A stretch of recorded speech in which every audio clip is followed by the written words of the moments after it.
Welcome, ladies and gentlemen. It is exactly 8 p.m. on our studio clock and its news are on Spectrum Television.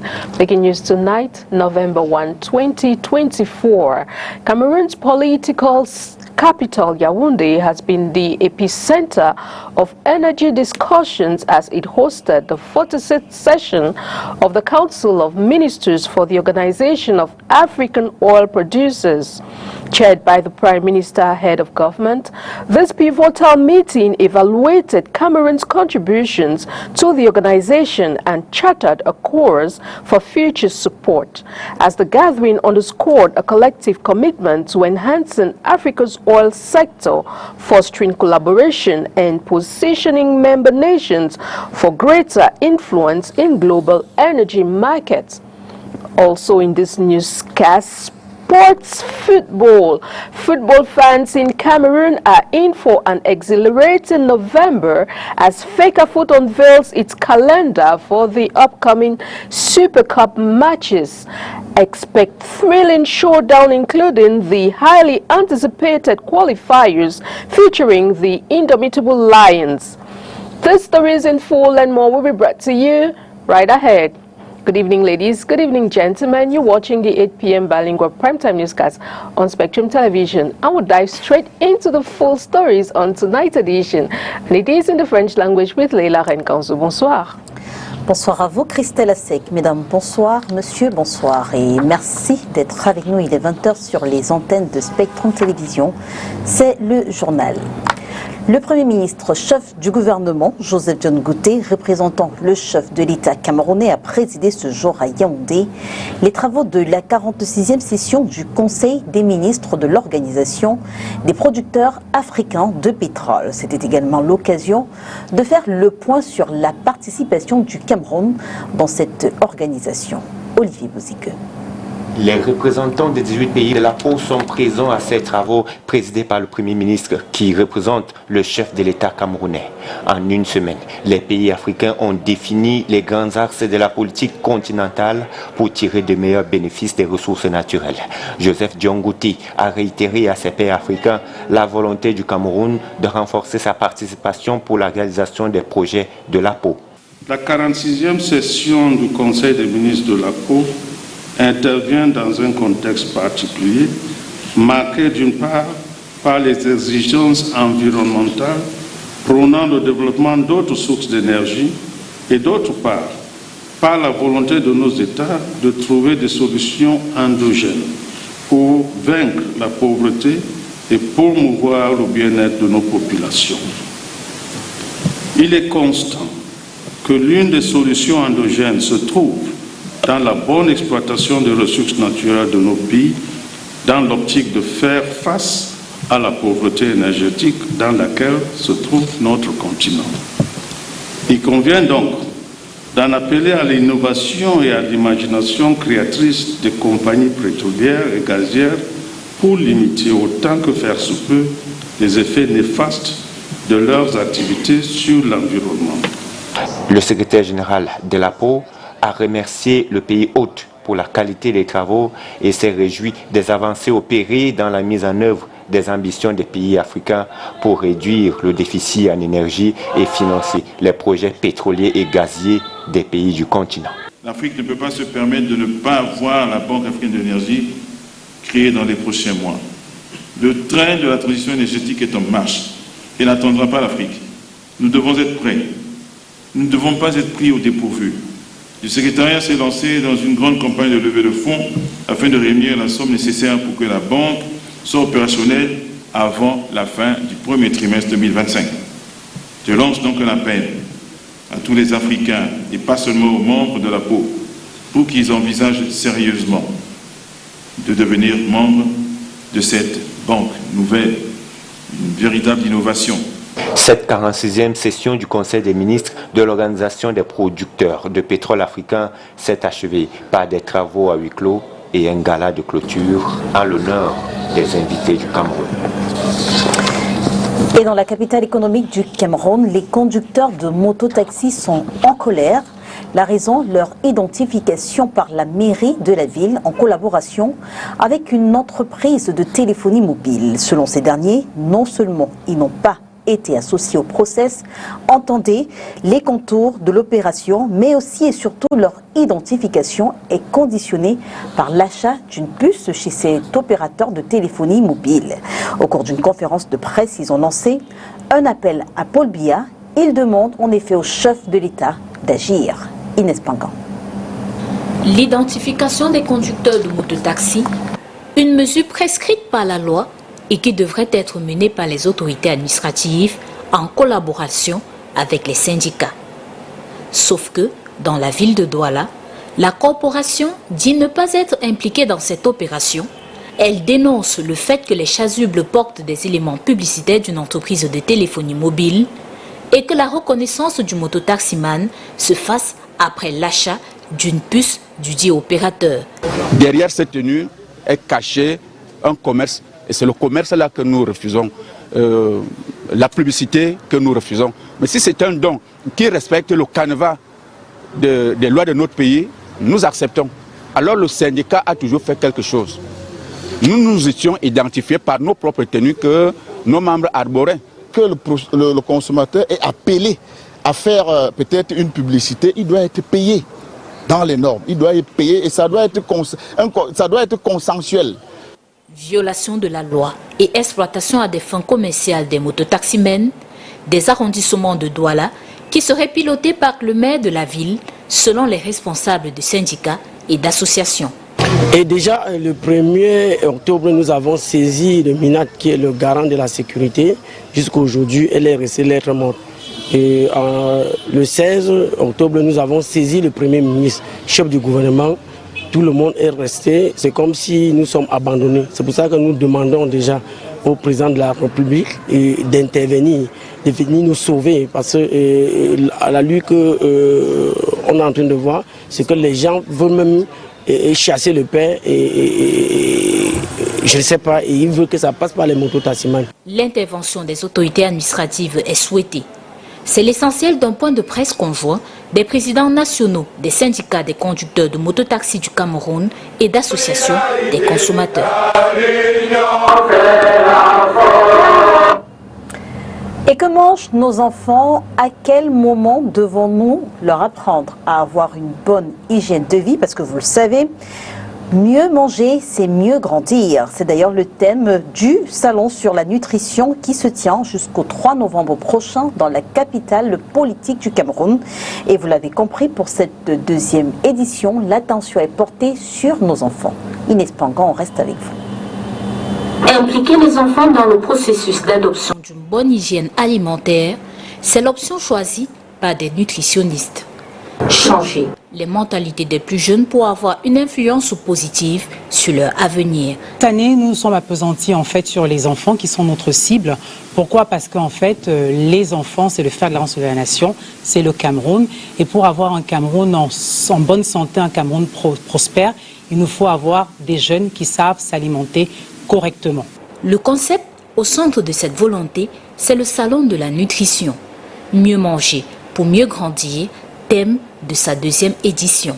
On va avoir pendant le salon de la nutrition des conférences avec des professionnels de santé, avec des médecins, voilà, qui vont nous entretenir sur des sujets divers concernant l'alimentation des enfants. On aura des gynécologues, on aura des pédiatres, on aura également des conférences, des ateliers, ce qu'on appelle des ateliers de cuisine positive. J'entends par cuisine positive, la cuisine positive, c'est une cuisine qui fait du bien au cœur, parce qu'elle a du goût, parce qu'elle nous rappelle un voyage dans le nord du Cameroun, dans le sud et à l'ouest du Cameroun, et également qui nous fait du bien au cœur et au corps, parce qu'elle est bonne pour notre santé, pour nous permettre de vivre longtemps. Au bien manger sera ajouté le sport et la promotion du Made in Cameroun, des éléments qui, selon les organisateurs du dit salon, aident à la bonne santé de l'être en général. Également des ateliers de sport, de yoga, de fitness dance et de gymnastique. Voilà, et bien évidemment, on va terminer avec des expositions des petits producteurs locaux, parce qu'il est aussi important pour nous de produire le Made in Cameroun et de déconstruire l'idée selon laquelle les Camerounais pensent que quand on parle de diététique, ça renvoie à quelque chose de restrictif, alors que le problème, c'est qu'on ne sait pas tout simplement s'alimenter depuis la base. Le salon de la nutrition se déroule à Yaoundé du 1er au 3 novembre 2024. Contrôler ce que nous mangeons, contrôler et évaluer les différents composants des produits que nous consommons.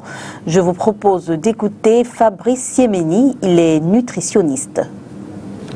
Est-ce que ce que je consomme est suffisamment propre? Est-ce que ce que je consomme me convient à moi, à mon niveau de stress, à ma phase de vie?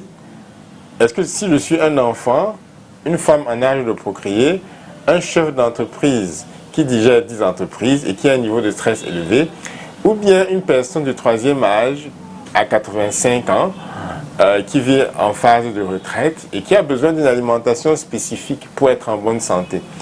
Est-ce que ces informations-là me sont accessibles? Donc chacun de nous doit être conscient qu'il doit lutter pour sa santé. Vous êtes devant un marchand d'aliments, bien dans une boulangerie, devant un marchand, devant un boucher. Posez la question sur l'aliment si vous avez des doutes. Faites des vérifications vous-même. Contrôlez la notice d'utilisation, en fait, ou bien les propriétés des aliments lorsque vous êtes dans les marchés, les supermarchés. Contrôlez la qualité des aliments et faites aussi des bilans nutritionnels chez votre médecin ou chez votre nutritionniste. Là, vous êtes en train de contrôler votre santé, parce que c'est votre droit. Selon l'OMS, 80 à 90% des maladies chroniques et dégénératives proviennent de la malnutrition. Ça, ce sont les statistiques de l'OMS. 80 à 90% des maladies. Donc, ça veut dire que la malnutrition est le cœur des problèmes de santé de nos populations. Of health benefits, making them an essential addition to our diet. How well do you know the rich in vitamin C citric fruit? How well do you know how this fruit is being cultivated? Let's go discover in the following report.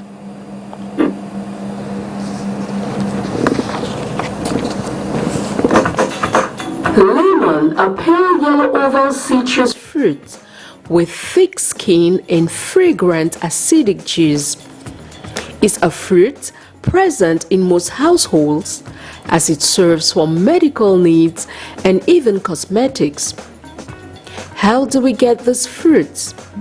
Valentine is an agronomist. He cultivates lemons. According to him, to achieve these healthy, juicy fruits, he starts off by getting his lemon plants. Unwrap them off their plastic bags, plant them half-inch deep into a moist potting soil where they are left to blossom. Déjà 30 cm de côté.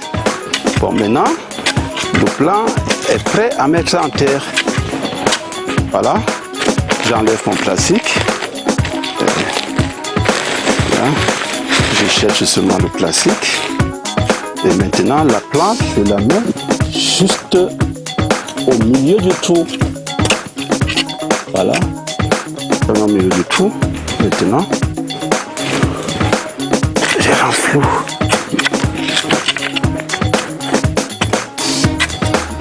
In the process, the leaves are pruned to enable the plant literally breathe and flourish beautifully.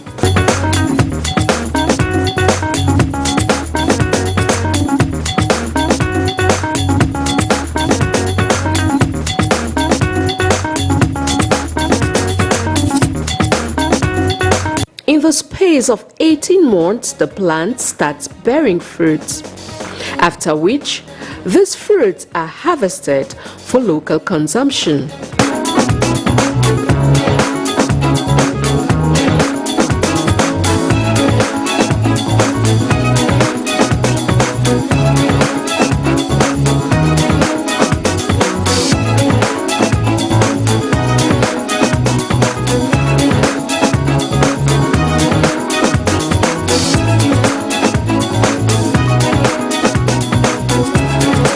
For the records, this fruit also offers a wide range of health benefits as it contains about 50 milligrams of vitamin C, which helps protect cells from getting damaged. Also, with its rich vitamin C content, it equally helps the body produce collagen suitable for the skin and helps absorb iron and supports the immune system. For these fruits to last, they are best kept in cool environments.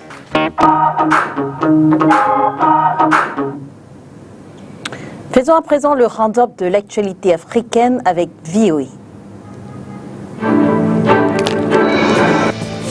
Au Botswana, le principal parti d'opposition a remporté la majorité absolue aux élections législatives, marquant une déroute historique du parti au pouvoir après 58 ans de règne.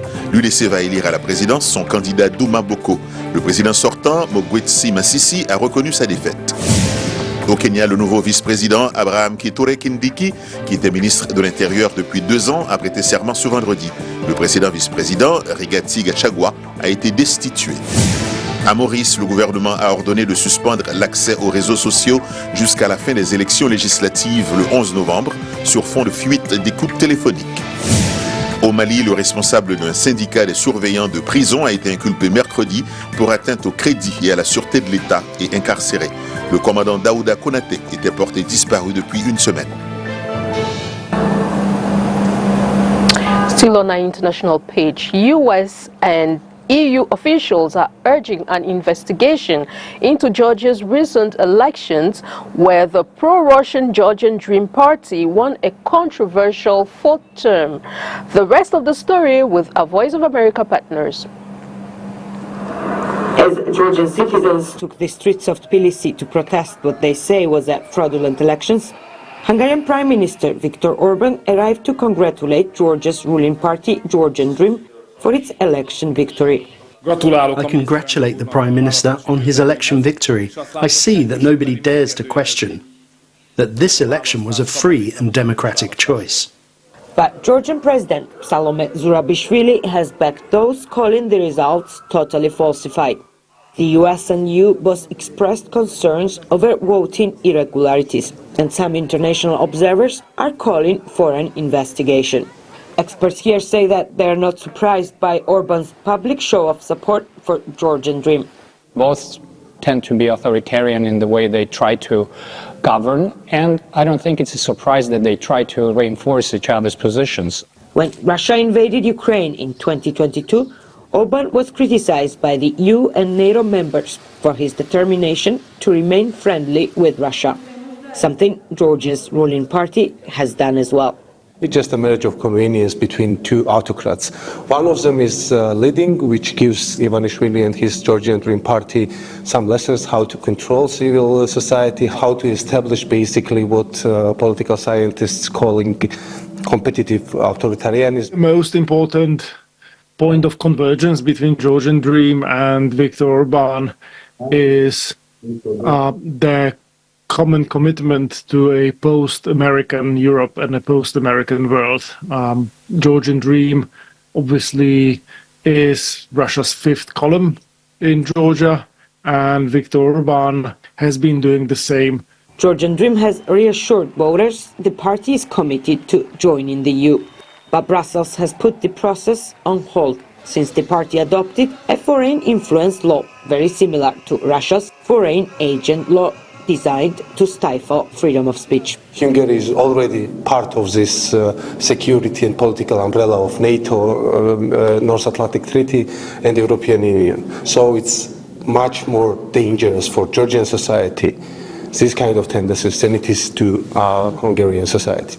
Both Hungary and Georgia have experienced Russian aggression, the former in 1956 during the Soviet crackdown, the latter in 2008, with Russian forces still occupying 20% of Georgia's territory. Political analysts here say Georgian Dream taps into fears that Russia could send troops back into Georgia. They just trying to exploit this trauma of Russia's aggression in their favor. It's just like political technology, it's nothing more than that. Opposition leaders say that they are gathering evidence that the vote was rigged, but have not announced any further steps. Meanwhile, Georgia's international partners call on the government to investigate the allegations. Ani Chikwadze, VOA News, Tbilisi, Georgia.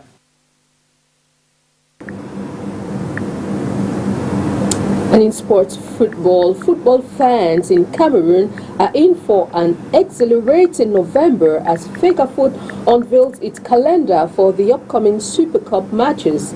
Expect thrilling showdown including the highly anticipated qualifiers featuring the indomitable Lions of Cameroon. Oni Ladonet dives deeper into these thrilling football encounters. League champions Victoria United will go head-to-head with cup winners Colombe Sportif of the Jan Lobo on November 24 for the coveted Super Cup title at the Stade de Bapilipe. The showdown marks their second encounter this season, following a fiercely contested playoff-up clash earlier. The match serves as a fitting finale to the previous season, with a new league campaign on the horizon. While the kickoff date remains under wraps, Fecafoot's communication officer hinted that an announcement will follow the General Assembly on November 16 at the CAF Excellence Center in Bankomo after an executive committee meeting on November 15. November's football calendar is packed, featuring the inaugural Women's Super Cup between FC Ebolowo and Lekki Football Fee at the Yaoundé Military Stadium on November 15, which will conclude the women's season before a fresh campaign begins on November 13. Additionally, the indomitable Lions will wrap up their Africa Cup of Nations qualifiers this month, facing Namibia in Johannesburg on November 13 and hosting Zimbabwe at the Madrid Stadium on November 19, 2024. Meanwhile, Astra of Douala is gearing up for the new football season, with players training hard to avoid a repeat of the last season. We remain with you, Oni Ladonet. As the new football season approaches, players from Astra de Douala are lacing up their boots and hitting the training ground in earnest preparation. Having narrowly avoided relegation on the final day of last season, the team is taking proactive measures to stay clear of a repeat performance. We are preparing well. We are doing just fine. True, we started later than others, but with the postponement of the league, I think we will be ready. We know the season will be very long, so we're taking all these things into consideration. Coach Gabriel Zabo has assembled a squad of 32 players, retaining 8 experienced veterans while focusing on recruiting promising young talents. Mais nous avons axé notre recrutement sur la jeunesse. We focused our recruitment on youthful players. We also looked at the state of their minds, because we suffered last year due to the behavior of some players. Today we went for young players. We went to the divisions, to the regional level. These are quality players. I am not worried about their performance. We will get to work so we can form a good team. Nous formions véritablement une bonne équipe pour que ne souffre pas durant la saison. Among the new signings is goalkeeper Nkungu Leonard, who will make his league debut to the Brazilians after previously playing for Tone Calara club. My expectations are high because I choose us in this season because I want to impact also the small knowledge I'm having to carry on so that I can grow in my career. This is my first time of playing Elite One. AS boasted the league's best attacking line last season, led by top scorer Jules Amanko, who is currently in Tunisia, necessitating a search for his replacement. 3 nouveaux avant-centres. Nous avons pris Hashimi qui sort de... We recruited 4 centre forwards. We have Hashimi from Riafoot Academy. He was the best scorer in the Uri division and the Littoral region. We also took Ahmed from Botafogo. He was in the national interpose. We took Chio from Avion. With these 3, we will work so the 3 attackers can score goals. Ces 3 attaquants, chacun de son côté, puisse mettre les ballons au fond. With this revamped squad, Zabo aims to build a formidable team capable of challenging for titles over the next 3 years. C'est un effectif qui est bâti pour 2-3 ans.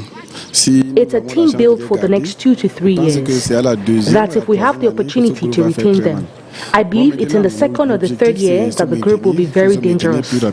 Our objective now is to ensure our maintenance without stress, and I think we have the quality. With the support of the administration, I believe we will achieve our objective the fastest way possible. Réaliser l'objectif le plus rapidement possible. Fans are encouraged to rally behind the team to help them achieve their ambitious goal this season.